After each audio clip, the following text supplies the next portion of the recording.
কেমন আছেন সবাই? আশা করি সবাই ভালো আছে। ঠাকুরের ইচ্ছায় আমরাও ভালো আছি। তো আজকে একটা নতুন রেসিপি নিয়ে এসেছি। সেটা হচ্ছে, সবাই এঁচোড় চিংড়ি তো খেয়েছেন। আজকে আমি করব এঁচোড় দিয়ে চিংড়ি দিয়ে একটা চপ। তো আমি কি করেছিলাম, কিছুটা চিংড়ি নিয়েছিলাম আর এঁচোড় হচ্ছে আগে থেকে সেদ্ধ করে রেখে দিয়েছিলাম। আর চিংড়িগুলো না খোসা সমেত পুরোটা ছাড়িয়ে নেবেন, তাহলে পরে ওটা দুটো একসাথে মাখতে ভাল লাগবে আর কি, মানে খোসাগুলো গালে বাঁধবে না। তো সেই জন্য আমি কি করেছিলাম, চিংড়িটাকে পুরো ছাড়িয়ে নিয়ে নুন হলুদ মাখিয়ে চিংড়িটাকে তেলে একটু হালকা করে ভেজে নিয়েছিলাম। আর এই যে এঁচোড়টা ভালো করে ছাড়িয়ে পরিষ্কার করে সেদ্ধ করে নিয়ে এটাকে হচ্ছে ভালো করে পেস্ট করে নিতে পারেন। কেউ হাত দিয়েও করতে পারেন, কেউ মিক্সিতেও করতে পারেন। আর ওর মধ্যে একটু পেঁয়াজ কাঁচা লঙ্কা ভালো করে কেটে কুচিয়ে দিয়ে দেবেন। আর ওর মধ্যে মশলাতেই যা যা লাগবে, জিরে, তারপরে হচ্ছে কেউ আদা বাটা, কেউ রসুন বাটা দিতে চাইলে দিতে পারেন।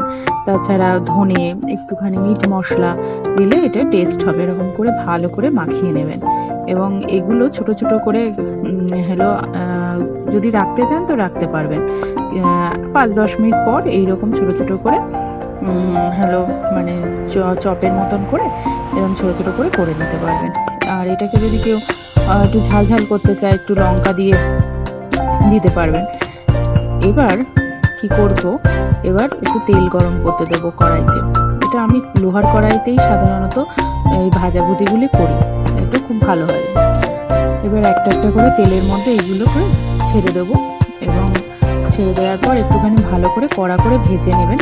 ভেজে নিলে এটাকে আপনি সসের সাথে বা কোনোদিন ডাল হয়েছে, ডালের সাথে আপনি খেয়ে দেখতে পারেন রান্নাটা কেমন হয়েছে। খেয়ে অবশ্যই জানাবেন। এটি একটু নতুন রেসিপি। তো যেহেতু আমরা এঁচোড় চিংড়ি সবাই খাই, কিন্তু এঁচোড়টা অনেক সময় বেশি হয়ে যায়, আর মানে তখন কি মানে অতটা এঁচোড় ফেলে দেবে, তো তখন কি করে ওটা সেদ্ধ করে একটা